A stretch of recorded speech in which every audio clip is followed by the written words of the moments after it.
पनीरचे पदार्थ तर तुम्ही खूप खाल्ले असतील, पण कधी झणझणीत ठेचा आणि मऊ पनीरची जुगलबंदी चाखून बघितली आहे का? आज खमंग कट्ट्यावर आपण बनवणार आहोत एकदम युनिक, चटपटीत आणि झटपट होणारा ठेचा पनीर।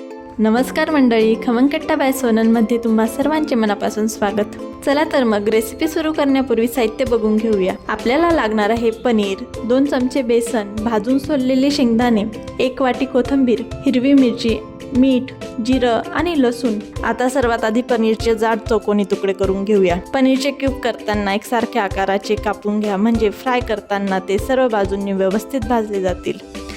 पनीर एकदम मऊ असावे, म्हणजे आपली डिश ज्युसी बनेल।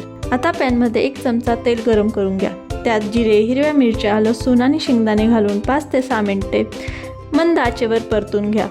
मिरच्यांचे तुकडे करूनच तेलात टाका, म्हणजे त्या तडतडणार नाही। आणि हो, मिरच्यांवर ते डाग पडू द्या, कारण तो स्मोकी फ्लेवर आपल्या ठेच्याला रेस्टॉरंटसारखी चव देतो।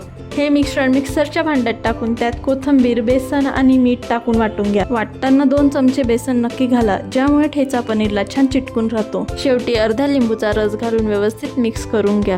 तयार आहे आपला झणझणीत ठेचा। पनीरच्या प्रत्येक तुकड्याला सगळ्या बाजूंनी ठेचा व्यवस्थित लावून घ्या।